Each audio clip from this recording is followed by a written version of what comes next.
Something that's implemented in English football, quite controversial now, VAR. What do you think of VAR? Is it good for the game? The Premier League clubs have agreed in principle for the use of VAR in the Premier League next season. We deserve 3 points today. We've been let down by the officials. That's why we didn't get 3 points. And I think the sooner we implement it, the better on a full-time basis. Be introduced in the Champions League very shortly, beginning of next season, in fact. But has it made the game better? Has its image at least improved since and including the World Cup, I think?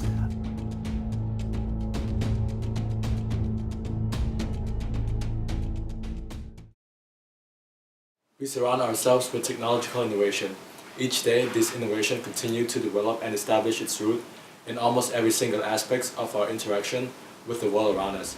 By 2012, football witnessed a new technological addition of the goal line technology.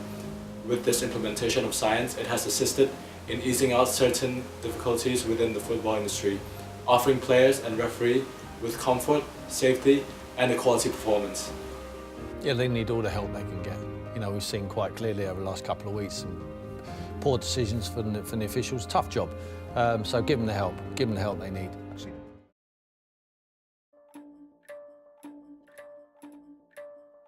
In a football match, technology can be very beneficial. Like, for example, you could use you can put some technology in the football to see where the ball has been played most of the time. You can create some technology for football players to see how many passes they've made, how much distance they've traveled. But right now, I mean, in multiple different training facilities, there's been multiple different technologies being used. Like, for example, in the Borussia Dortmund training facilities, there's been they've added this one technology. I forgot what the name of it, but it's basically been used to help improve players with their first touch and control, and accuracy and everything. As a whole, I feel like it's very positive. It's really aided multiple different people, multiple different countries, multiple different groups of people to help overcome certain challenges and difficulties that we wouldn't be able to overcome if we didn't have the technology. It is very, I think it is very beneficial for everyone. It allows society to work better as a community in some ways. But there are also some disadvantages to it, which I can't think of right now. There's always a possibility and chance of technology not working properly. And so I feel like if people rely too much on the technology and some sort of malfunction occurs, then I feel like this could create a very big, controversial, and kind of confusing scenario. And I feel like that could very negatively affect the whole match. យើងទទួលយកបច្ចេកវិទ្យាថ្មីគឺច្រើនដោយសារពីមុនយើងមើលបាល់ទាត់ពីមុន FIFA អត់អនុញ្ញាតឲ្យប្រើ VAR ប្រើដល់ពេលសិក្សាទៅមានកំហុសច្រើនដូចជាកំហុសនៅប្រទេសពេណាំងទីអញ្ញាកណ្ដាលអត់ឃើញឬអ្នកប្រយុទ្ធយកដៃទះបាល់ចូលទីអញ្ញាកណ្ដាលអត់ឃើញកណ្ដាលអត់ឃើញឲ្យបាល់ចូលទី Before these technologies are designed and fully added into the official football matches, experts first have to dive deep into the basics of the game in order to depict certain aspects that require changes. These requirements trigger researches and tests to be ran in order to determine whether the installations and services function with relevance to the game. Once these methods are proven and backed by a long period of studies, FIFA will be looking forward to making the big decisions on its future through having a clear discussion on its impact and different ways in which this newly developed technological innovation enhance our football game.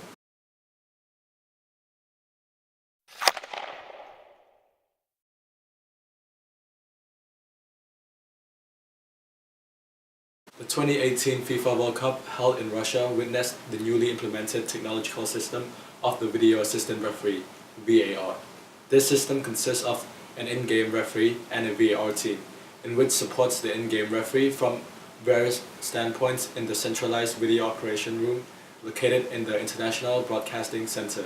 The VAR team consists of 1 video assistant referee, 3 assistant video assistant referees, 4 replay operators in order to help select and provide the most appropriate angles from broadcasting cameras and 2 other offside cameras. The selected footages are then transferred across to the stadium, in which includes all angles that are reviewed by the VAR team. In addition to this, an extra video that captures all the occurrences taking place inside the video operation room will also be displayed during the process in order to showcase transparency. The VAR checks into goals and offense leading up to a goal, penalties plus offense leading up to a penalty, direct red cards, and mistaken identity. As distinguishable and obvious missed incidents took place, the VAR team will alert the in-game referee, in which now hands the referee the rights to stop the game at any given moment to communicate with the VAR team. From this point onwards, the referee may choose to review the incident by signaling a TV screen-like gestures in order to indicate that the incident is needed to be double-checked. Based on the allocated footages, the referee will be assessing occurrences at the referee reviewing area and can now decide what actions are needed to be taken. According to any decided actions made by the referee, a FIFA staff member will have direct access to what is currently taking place during this process. He has the license to distribute this information to different areas such as the large screens in the stadiums, commentary and TV broadcasting in order to provide an official update based on the VAR review. Yes, I've heard of many different controversial decisions made by referees and players. As a football fan, I have, yes. For Lampard's shot, which was meant to be a goal, as it did go over the line, but the referee decided it was not a goal. Iconic ones, I mean, Hand of God by Diego Maradona, the Frank Lampard goal, and also the Chelsea versus Barcelona that won Champions League semi-finals, I believe. ជួបប្រទះការជេរប្រមាថពីកីឡាករគ្រូថ្នាក់ដឹកនាំក្រុម One of the controversial occurrences that had taken place in our recent World Cup was in a match between Brazil and Costa Rica.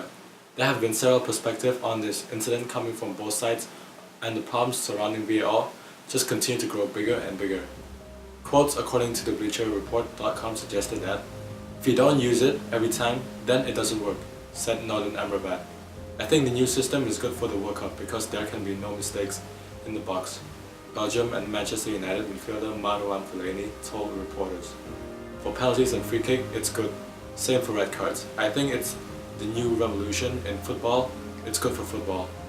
Belgium manager Roberto Martinez agreed. It has brought a good, honest assessment of what happens in the box. More situations are being punished. Actually, in the World Cup, they used it well.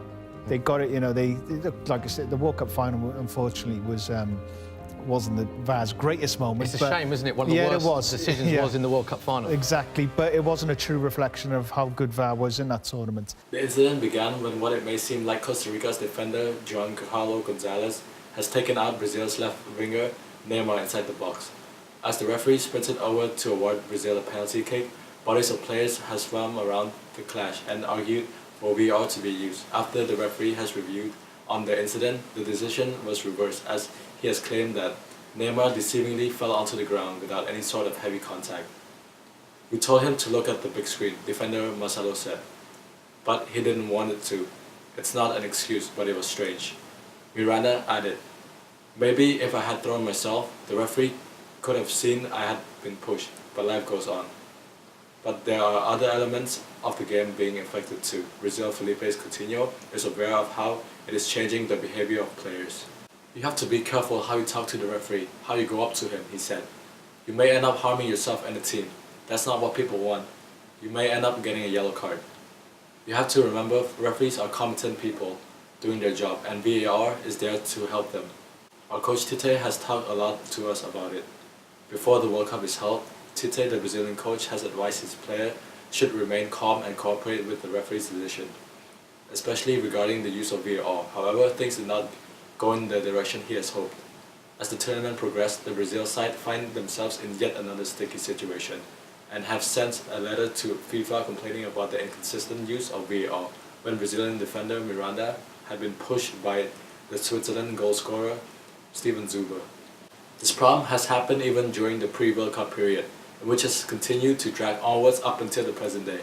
This is not the first time we've seen VAR being featured in a major competition. In 2017, FIFA has held the Confederation Cup, and as the tournament progressed into its later stages, it was the final match between Germany and Chile that have stood out the most regarding the decision made by the VAR.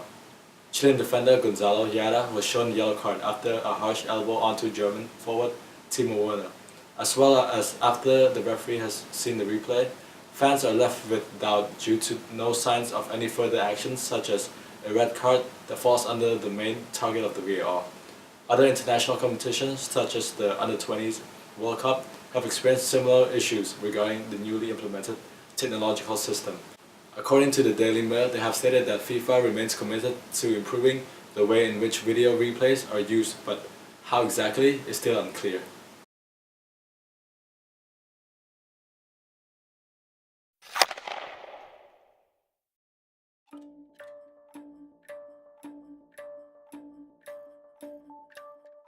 Backtracking to one of football's most iconic moments, we are going to be looking at 3 specific case studies in order to determine how VAR could have settled these unforgettable and influential occurrences.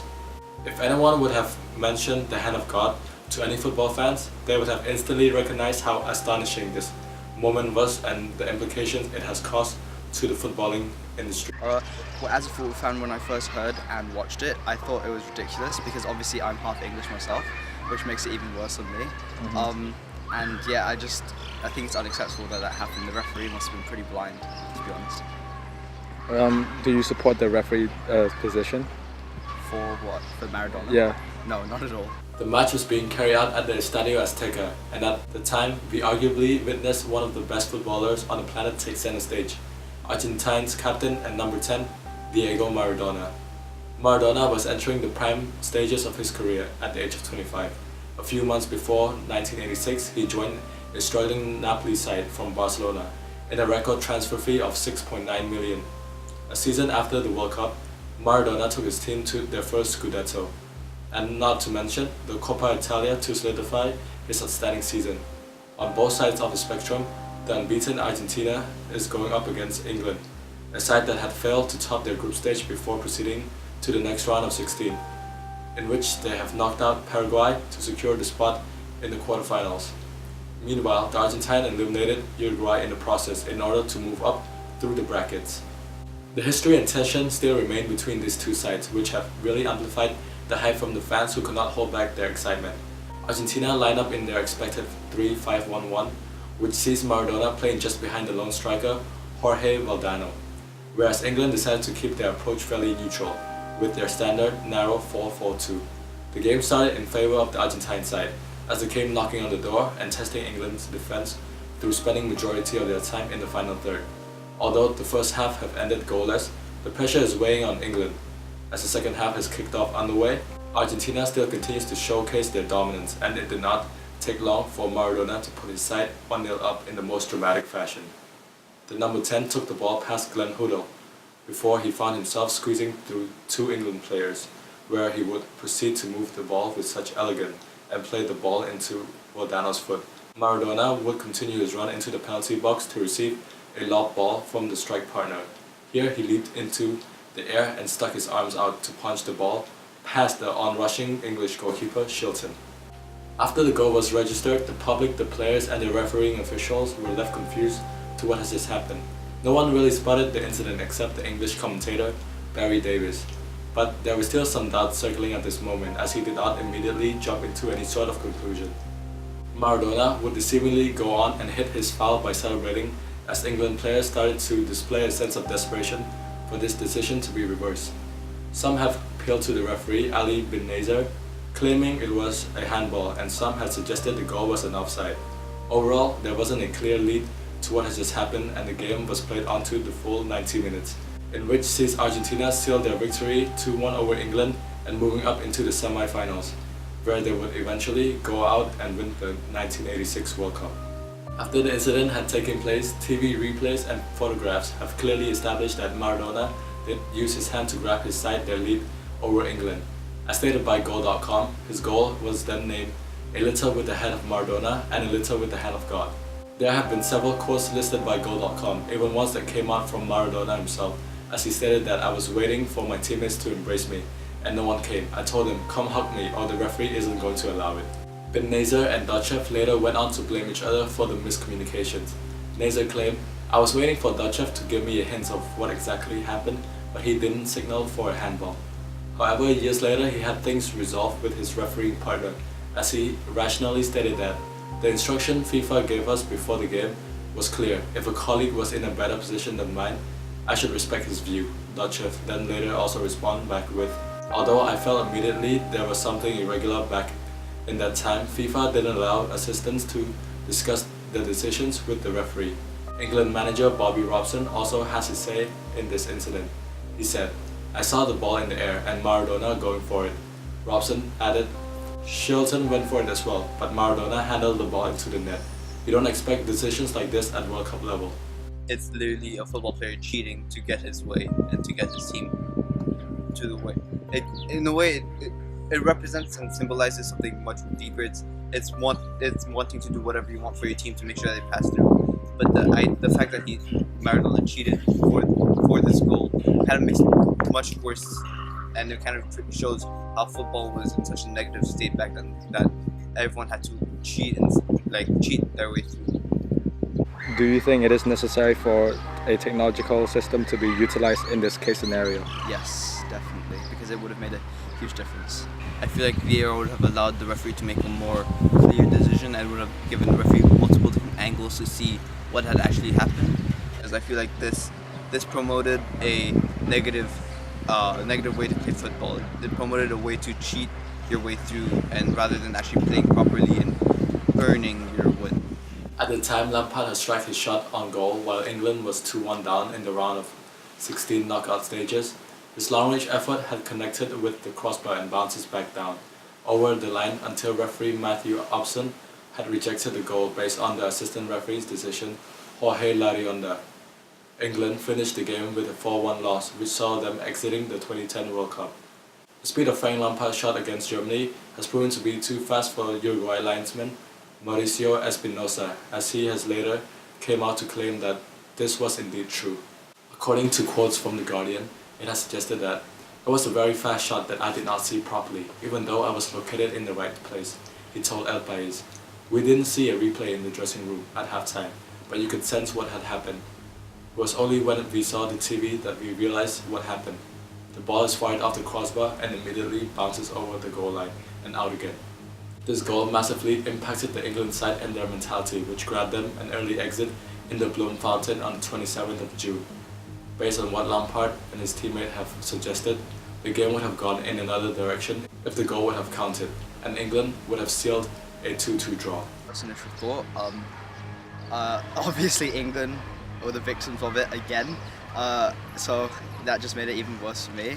And the fact that it was against Germany, one of England's worst rivals, yeah, and it's not like it was even tight, like it was really obvious it went over the line. So VAR and technology was definitely needed back then. After the incident went down, victim of the heartfelt disallowed goal, Frank Lampard has shown no signs of regrets. It was a cheat again. It was a cheat from the Germans, rather. It wasn't even them cheating, it was just the referee not being able to make the correct call because of his positioning. And so I feel like, and of course this had created a lot of controversy. Then technology, especially in football, wasn't as advanced as it is now. So they had to rely on the referee's sight rather than cameras and everything to judge whether the ball did go over the line or not. I don't support the referee's decision, but I don't want to fully blame the referee.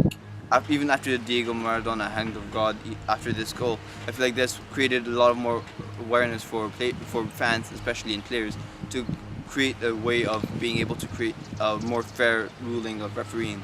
Because again, it's not fair for the referees to take all the punishment for making a bad call because of their bad positioning. So I feel like this created a higher uproar of people wanting to create a more solid refereeing mechanism. Regarding the situation, Lampard was positive with the knock-on effects this incident has to offer to the modern football game, based on later post-match interviews. According to Goal.com, he had expressed that he was happy that it had forced FIFA to introduce the goal line technology, although the unregistered goal cost Frank and the England national team their spot in the quarterfinals. The controversies did serve as an instrumental tool that had pushed FIFA's consideration to implement the newly developed goal line technology in the 2014 World Cup, which had proven to be a success. I think the goal line technology is perfect, what we've done. We introduced that, that's fantastic, because it stops all arguments. We were talking about it earlier. You know, I used to complain 5 minutes after I thought the ball was in, I'm still in the ear of the referee, and now they just do this, and you can't say anything about it, you can't argue it. So I think anything what surrounds a goal, an impact of a real decision making of changing the face of the game, I think it has to be just really surrounded around the goals. The 2006 World Cup has brought fans with various controversial moments to remember. However, one that has gone under the radar has to be Fabio Grosso's dive in the match between Australia. An article from Sportskeeda has suggested that had VAR been introduced a decade or so ago, it may have prevented Italy from lifting the grand title. The Italian national team went up against the Socceroos in the round of 16. Both teams have equally displayed a good performance, cancelling each other's chances. Italian defender Marco Materazzi later went on to pick himself up a red card and has been sent off. After the expulsion of Materazzi in the 50th minute, 10-man Italy found themselves in a difficult situation going up against the well-equipped Australian side set up by Gus Hiddink.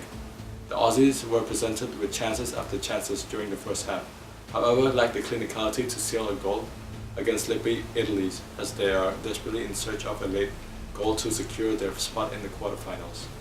Italian forwards Luca Toni and Alessandro Del Piero were now given heavier tasks as they were struggling to carry their side through to the next round. Meanwhile, the Aussies looked in control of the game, dominating in possession and attacking chances. Both teams could not be separated by the 90th minute marks, and possibly could have taken the game into extra time, until disaster struck the Italian side within the span of 3 minutes of added time. Italy's left back Fabio Grosso carried the ball past Marco Bresciano and continued his move into the penalty box. It was here where he had encountered Lucas Neal that had stuck his leg out in order to cut Grosso's path from nearing towards the goal. Grosso had intended to move the ball to the right before he found himself on the ground, tumbling over the defender's body. I think diving, to be honest, like diving, it depends on the situation. Like, to be honest, I understand why someone might dive. Like, let's say you're losing 1-0, it's 90th minute, you're in the penalty box. Like, to be honest, who wouldn't dive? You're gonna try to get your team a penalty. But then, I guess, the concept of diving in itself is bad and cynical. But then, when it comes to a match, sometimes you just have to dive, to be honest. Diving, I feel like, is bad, really. I mean, diving, I feel like it's a scam and it shouldn't be done. Technology, like for example, VAR would be able to help solve this by creating different angles for the referee to be able to see what actually happened in the incident, and so this would also be able to narrow the moments in which the referee thought someone was diving when they weren't, and also make it more obvious for when someone's actually trying to cheat or when someone's actually being genuine when they get taken down. The confirmation to whether there was a clear contact between the players was not present at this stage. However, the referee went for his whistle and signaled for a penalty. Substitute Francesco Totti successfully slotted past the keeper. By the time the game has restarted with a 1-0 scoreline, it was already too late for the Socceroos to pull it back. Had the game was taken into extra time, Italy would have experienced a significantly different match in which certainly altered their result compared to the original scoreline. Many have questioned the decision taken by the Spanish referee, Luis Medina Cantalejo, who was at the time responsible for all actions occurring in this matchup. I felt the contact, so I went down. Therefore, I say again, I didn't initiate it.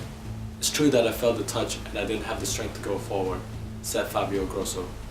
The Socceroos were far more resilient in that game, but were undone by a penalty, call that VAR would have definitely overruled after numerous replays, as stated by the author of this article.